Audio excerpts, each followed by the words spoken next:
मेरा medical store मेरी आमदनी का सबसे बड़ा हिस्सा था और इस तरीके से मेरा कारोबार काफ़ी फल फूल गया था। अब मुझे कोई परेशानी नहीं थी, इसलिए मैंने अपने बाकी काम-काज खत्म कर दिए और ज़्यादातर वक़्त अपने स्टोर पर ही बिताने लगा। और मैं पढ़ा-लिखा बिल्कुल भी नहीं था। मुझे किसी भी तरह की दवाइयों के लिए मुझे कहीं पर बैठना पड़ता था और मैं अपने स्टाफ को अपने कमरे से ही मॉनिटर करता था। मेरा ऑफिस मेडिकल स्टोर के पिछली साइड पर बनाया हुआ था, जहाँ से स्टोर का सारा नज़ारा मैं कमरे से ही देखता था। उस दिन भी मैं अपने ऑफिस में बैठा अपने किसी दोस्त से बात कर रहा था कि बाहर एक औरत की ऊंची-ऊंची बोलने की आवाज़ें आने लगीं, जबकि स्टोर का लड़का भी उसके साथ काफ़ी बहस कर रहा था, जिसकी वजह से मेडिकल स्टोर का माहौल अजीब-सा हो गया था। मैं ये सब सुनकर गुस्से से अपने ऑफिस से बाहर निकला। क्यों शोर मचा रखा है? तुमने क्यों शोर मचा रखा है ग्राहक के साथ? मैंने सेल्समैन को औरत के साथ लड़ता देखकर कहा। औरत गठरी सी बांधे काउंटर पर खड़ी थी। उसने अपने आप का सर से पाँव तक चादर में लपेट रखा था, जबकि चेहरे पर भी उसके मास्क लगाया हुआ था। यह सब देखकर मुझे उस औरत के साथ थोड़ी हमदर्दी सी हो गई। वह औरत ऐसी दवा मांग रही है जो मैं नहीं दे सकता। सेल्समैन ने मुझे आगे बढ़कर बताया, ऐसी क्या दवा मांग ली उसने जो तुम उसे नहीं दे सकते? सर, यह एक मर्दाना दवाई है जो यह मांग रही है। ऐसी दवाई का लगातार इस्तेमाल करने से सेहत को नुकसान भी हो सकता है। भाई, तुम्हें इससे क्या मतलब? आदमियों की दवाई हो या औरतों की, जो यह कह रही है वह तुम दे दो। मैं यह कहकर अपने ऑफिस में चला आया। उसके बाद ना जाने क्या हुआ, मैं कुछ नहीं जानता। कुछ इसी तरह दिन बीत गए और दोबारा मेरे स्टोर पर नहीं आए। लेकिन एक दिन मैं अपने स्टोर से छुट्टी करके वापस घर जा रहा था कि वह औरत स्टोर के दरवाजे के अंदर की तरफ आते हुए उसकी नज़र मुझ पर पड़ी, तो उसने खुद को मेरी नज़रों से अपने आप को पूरी तरह ढक लिया, जैसे ही वह मुझसे ही पर्दा कर रही हो। जबकि मैंने उस औरत में कोई दिलचस्पी नहीं दिखाई थी कभी भी, मगर मुझसे क्यों बचना बचाने का मतलब था, कहना मुझे अजीब सा लग रहा था। अगले दिन मैं अपने स्टोर में गया तो मैंने उस लड़की के बारे में सेल्समैन से पूछा कि यह औरत कौन सी दवाई लेने आती है। कहने लगा, सर मैं यह तो नहीं जानता, बस यह जानता हूँ कि यह दवाई लगातार खाने से सेहत को बहुत नुकसान पहुँचता है और ये भी कोई आम इंसान इस्तेमाल नहीं करता। फिर ये औरत ये दवा क्यों खा रही है, हमें समझ में नहीं आता। मैं इस बात से ज़्यादा परेशान हो गया था।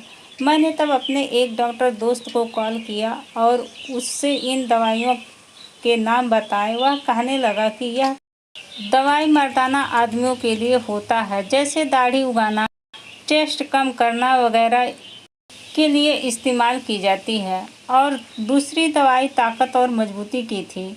अपने दोस्त की बात सुनने के बाद शायद मुझे तसल्ली हो जाती कि ऐसी दवाइयाँ बिकती हैं, तभी तो लोग इस्तेमाल करते हैं। अक्सर आजकल के बॉडी वगैरह बनाने वाले लड़के इस दवाई की ज़्यादा इस्तेमाल करते हैं। मुझे औरत ने शक में डाल दिया था मुझे, क्योंकि यह दवाई वह चोरी छुपे क्यों ले जाती थी हमारे स्टोर पर से, और हमारे सेल्समैन से भी उस दवाई के लिए हमने काफ़ी लड़ाई झगड़ा की थी। तो मुझे यह सब बातें याद आने लगी। मुझे लगा ज़रूर इसमें कोई ना कोई बात होगी और यह गलत दवाई क्यों खा रही है। मुझे उसमें जानने के लिए दिलचस्पी बढ़ गई। मैंने सोचा कि यह सारी बातें अपने दिमाग से निकाल देता हूँ, लेकिन मैं नाकाम रहा। आखिरकार मैंने फैसला किया कि इस औरत की हकीकत जानकर रहूँगा, क्योंकि मेरे स्टोर पर आती जाती थी। कल को कोई ऊंच नीच होती तो उसका जिम्मेदार भी मैं ही होता। अब मुझे अपने स्टोर पर उस औरत के आने का इंतजार था। ठीक 1 महीने के बाद वह मेरे स्टोर पर आई। मैंने उसे नमस्ते किया और उसका हाल चाल पूछा, लेकिन उसने मेरे नमस्ते तक का कोई जवाब नहीं दिया। मैंने उससे बात करने की कोशिश की, लेकिन वह अपना मुंह फेर कर चली गई। मुझे उसकी इस बात ने मुझे बहुत ज़्यादा गुस्सा दिला दिया। और यह औरत खुद को समझती क्या है? मैं कौन सा इसके पीछे पागल हो रहा हूँ? बस मैं तो इस औरत की हकीकत जानना चाह रहा था, मगर वह औरत कोई भी बात बताने से राजी नहीं थी। मैंने बहाने बहाने में उससे बात करने की कोशिश की, यह दवाई वह लेकर क्यों जाती है, लेकिन उसने मुझे कुछ भी जवाब नहीं दिया। तब मैंने सोचा कि मैं खुद ही इसका पीछा करूँगा, इसके घर तक का सुराग निकाल लूँगा और देखूँगा कि वह इन दवाइयों का कहीं गलत इस्तेमाल तो नहीं करती। मैंने उसी वक्त खड़े खड़े यह फैसला कर लिया। अगले दिन का भी इंतजार नहीं किया। वह औरत शायद यह बात जान गई थी कि मैं उसका पीछा कर रहा हूँ।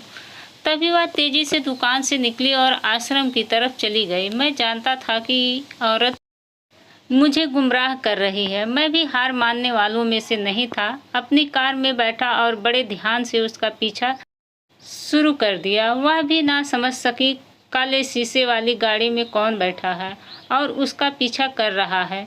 थोड़ी दूर जाकर उसने इधर उधर देखा, फिर वापस अपने रास्ते को मुड़ गई। मैं भी धीरे धीरे गाड़ी चला रहा था, उसके पीछे चलता रहा, यहाँ तक कि वह गली से निकलकर वह कच्ची झुग्गियों की तरफ चली गई। अब तो मेरा शक यकीन में बदल गया कि एक झोपड़ी में रहने वाली औरत भला इतनी महंगी दवाई का क्यों इस्तेमाल कर रही है। जरूर कोई और मकसद होगा। मेरी दिलचस्पी अब ज़्यादा बढ़ चुकी थी। झुग्गियों की तरफ गाड़ी वगैरह तो नहीं जाती थी। अगर मैं गाड़ी ले जाता तो उसे ज़रूर शक होता। मैं कुछ दूर चौड़े रोड पर गाड़ी खड़ी करके खुद गाड़ी से उतरकर एक दुकान पर खड़ा हो गया। उसके जाते हुए उसे देखता रहा। वह औरत के कच्चे से मकान के अंदर गई। उसके घर के बाहर एक रिक्शा खड़ा था। क्या इसका मतलब उसका पति रिक्शा ड्राइवर है? मैंने सोचा। फिर दुकान वाले से उस औरत के बारे में पूछने लगा। दुकान वाले ने मुझे कोई जानकारी नहीं दी। उसके बारे में कहने लगा कि मैं उस औरत को नहीं जानता। मैं बहुत मायूस हो गया था। झुग्गियों से कुछ और दूर जाकर एक दो लोगों से उस औरत के बारे में जानने की कोशिश की। वह कहने लगे, इस औरत के 2 बच्चे हैं। यहाँ वह अपने पति के साथ रहती है। बहुत ही अच्छी औरत है और यह बहुत पर्दे में रहती है। इसका आदमी रिक्शा चलाता है और यह खुद भी घर से कहीं बाहर नहीं निकलती है। इन लोगों की बात मुझे कुछ खास समझ में नहीं आया। मैं भगवान से प्रार्थना करने लगा कि मुझे इस औरत की सच्चाई तक जरूर पहुंचा दे। फिर भगवान ने मेरी प्रार्थनाओं को सुन लिया। मेरे दिल में उस औरत के लिए ऐसी लगन डाल दी थी। मैं सिर्फ शक के बिना पर उसका पीछा कर रहा था। अगले दिन मैंने सोचा उस औरत से पूछने की बजाय उसके पति से बात करता हूँ।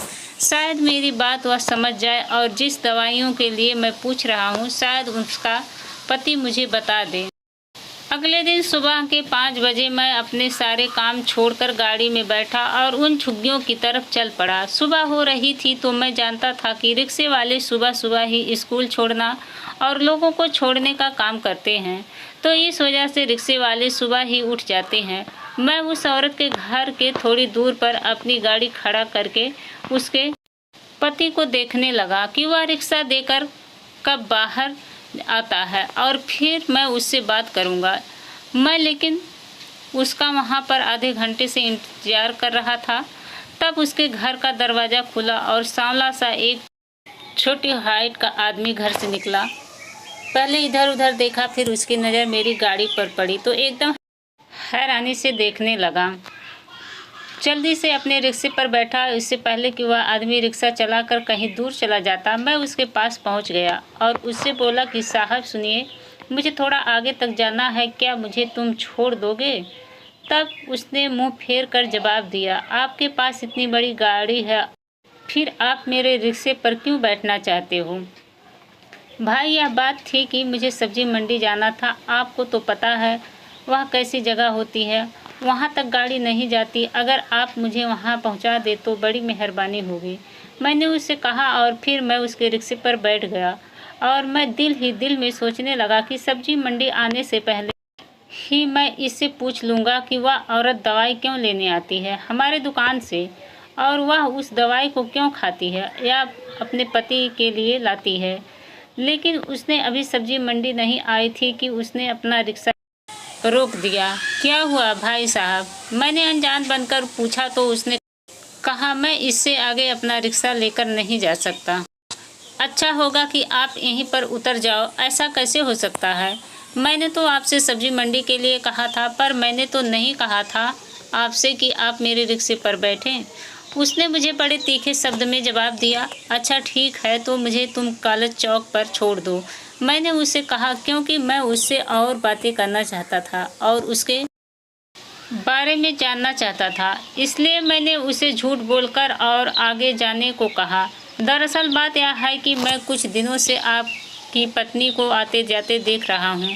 स्टोर से दवाई लेने आती है। मेरा सबसे बड़ा स्टोर है, लेकिन आपकी पत्नी ऐसी दवाई क्यों लेकर आती है? उस दवाई से इंसान की मौत यकीनन है। उस दवाई से आपको बता भी नहीं सकता कि कितना नुकसानदेह है। आप अपनी पत्नी से कहें कि दवाइयों का इस्तेमाल करना छोड़ दे। उसे समझाने लगा। इस बात पर उसने मुझे कोई जवाब नहीं दिया। कुछ देर देखने के बाद उसने जवाब दिया, मैं अच्छे से जानता हूँ कि मेरे घर क्या होता है और क्या नहीं। उसने बड़ी तीखी शब्दों में कहा, मुझे तुमसे यह बात बहुत बुरी लगी। अच्छा तो यह बात है। मुझे लगता है तुम भी अपनी पत्नी के साथ इस खेल में मिले हुए हो। मेरी बात पर बहुत घबरा गया। क्या मतलब? मैं कोई खेल नहीं खेल रहा हूँ। मैं मजदूर आदमी हूँ और पूरे दिन रिक्शा चलाता हूँ, तब 2 वक्त की रोटी कमाता हूँ। उसने बड़ी गंभीरता से कहा, तुम ऐसे नहीं मानोगे। मेरे सामने खड़े पुलिस वालों को मैंने इशारा किया। भगवान के लिए पुलिस को मत बुलाना। मुझे पुलिस से बहुत डर लगता है। बस मेरी इतनी सी धमकी से वह तो अच्छे से भीगी बिल्ली बन गया। तो फिर अच्छा चलो बताओ बात क्या है? मुझे पूरी सच्चाई बताओ। मैं आपको नहीं बता सकता, उसने मुझसे कहा, पर मुझे तुमको सच बताना पड़ेगा, नहीं तो मैं तुम्हें चोरी के इल्ज़ाम में अंदर करवा दूंगा। मेरा गुस्सा देखकर कुछ घबरा सा गया। भाई साहब, भगवान के लिए ऐसा मत करो। मैंने तुम्हारा क्या बिगाड़ा है? तुम्हें मेरे घर की समस्याओं से क्या पड़ी है? मैं अभी पुलिस को बुलाता हूँ। यह कहकर मेरे सामने खड़े पुलिस वाले को इशारा किया। पुलिस वालों से मेरी काफ़ी जान पहचान थी। सिपाही ने आते ही मुझे नमस्ते किया, मेरी तरफ देखने लगा। पुलिस वाला बोला, मैं क्या सेवा करूं? तो मैं थोड़ी देर चुप होकर उसकी तरफ देखने लगा। उसने कहा, आप मेरे घर चले, मैं आपको सब कुछ बता दूंगा। फिर मैंने उस पुलिस वाले को धन्यवाद किया, वापस जाने का इशारा किया और उसने रिक्शा अपने घर की तरफ मोड़ दिया। मैं सोच रहा था कि इसके बीवी बच्चे घर में इंतजार कर रहे होंगे।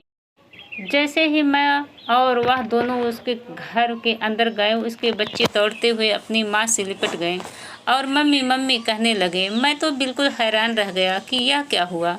देखकर मैं हैरान रह गया। तब उसने सर से वो पगड़ी उतारी और मेरे सामने बैठकर अपनी कहानी की शुरुआत किया।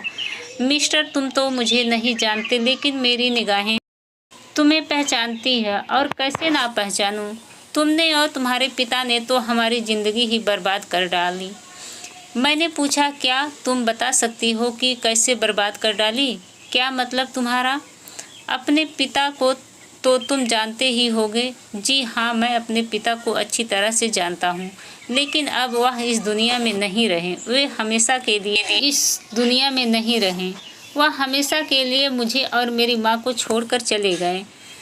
तुम्हारी माँ तुम्हारे पिता की दूसरी पत्नी थी। तुम्हारी माँ ने हमारे पिता को छीन लिया था। मेरे पिता को तुम्हारी माँ से मोहब्बत हो गई थी और इसी वजह से उन्होंने हमें छोड़ दिया और तुम्हारी माँ पर वह मर मिटे। लेकिन हमारे साथ जो उन्होंने किया हम जिंदगी भर नहीं भूलेंगे। यानी मेरे और तुम्हारे पिता के माँ बाप ने उनकी शादी जल्दी से कर दी थी। प्रताप सिंह शादी से पहले ठीक नहीं था। माँ बाप ने तंग आकर इसलिए उनकी शादी कर दी कि शायद उनका बेटा सुधर जाएगा, लेकिन यह उनकी गलतफहमी थी।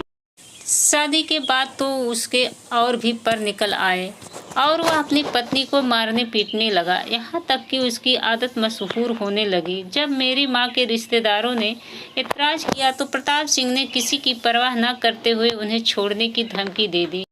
प्रताप सिंह की यह सब बातें सुनकर उनके माँ बाप भी परेशान हो गए और कुछ दिनों में उनके माँ बाप भी इस दुनिया से चले गए। माँ बाप के जाने के बाद तो वह हमें तो बिल्कुल भूल ही गए थे। उनके हमें संभालने की बजाय प्रताप सिंह ने दूसरी शादी रचा ली।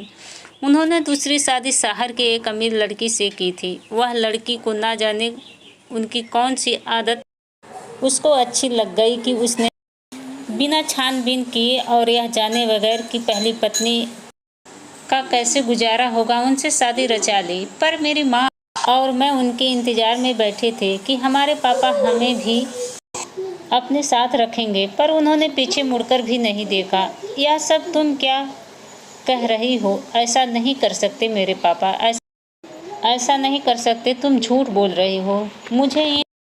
मुझे इन सब का कोई शौक नहीं है। तुमने पूछ लिया इसलिए बता दिया। और प्रताप सिंह की पहली पत्नी की औलाद को इन्होंने रुलाने के लिए छोड़ दिया था, जिन्हें अपनी जायदाद का हिस्सा तक नहीं दिया। आज मैं दर बदर ठोकरें खा रही हूँ और मैं रिश्ते में तुम्हारी अकेली बहन लगती हूँ। और जानते हो यह हुलिया मैंने किस लिए बनाया हुआ है? ताकि मैं एक मर्द बन जाऊँ और अपने पिता की जायदाद का हिस्सेदार बन जाऊँ।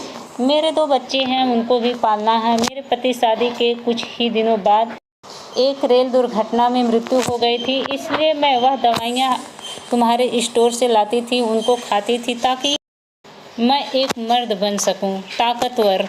इस तरह वह फूट फूट कर रोते ही जा रही थी और सारी बातें बताती जा रही थी। उसके बच्चे अपनी माँ को रोता देख कर परेशान थे। जब मैं अपने घर आ गया और अपनी माँ से पूछा तो उन्होंने बताया कि हाँ, तेरे पिता ने दूसरी शादी की थी। यह सुनकर मैं बिल्कुल दंग रह गया, क्योंकि इससे पहले मैं नहीं जानता था कि मेरे पिता ने दूसरी शादी की थी। पर अब क्या करूं? मैं अपनी बहन की सुनूं या अपनी माँ का कहना सुनूं? मैं समझ नहीं पाया कि इस तरह की हालत में किस तरह की बातें करूं। क्यों अपनी माँ की इस बात पर मुझे बहुत हैरानी हुई। किसी दूसरी औरत की खुशियाँ लूटने में उनको क्या मिला? लेकिन उस दिन के बाद मैं अपनी बहन के पास जाता हूँ, उसे रुपए भी देता हूँ। सोच रहा हूँ कि जायदाद में उसका हिस्सा भी अलग कर दूँ। आखिर वह भी मेरे पापा की औलाद थी। उसने अपने बच्चों को पालने के लिए तो हुलिया तक बदल डाला। उसने तो औरत से मर्द बनने की भी कोशिश की, और मैं तो एक मर्द होकर भी एक औरत के लिए मैं इतना नहीं कर सकता। क्या उसने भी तो अपनी ज़िंदगी में इतनी कुर्बानियाँ की थी? लेकिन समझ में नहीं आ रहा है। तो मुझे आप ही बताइए कि अपनी माँ को भी हिस्सा देना ज़रूरी है और उसको भी हिस्सा देना ज़रूरी है, क्योंकि मुझे माँ और बहन दोनों की ही ज़रूरत है। तो दोस्तों, यह कहानी आप लोगों को कैसी लगी? कहानी अच्छी लगी तो कहानी को कमेंट करके ज़रूर बताना। और हाँ, अभी तक हमारे चैनल को सब्सक्राइब नहीं किए हैं तो प्लीज़ हमारे चैनल को लाइक, कमेंट और सब्सक्राइब करें। धन्यवाद।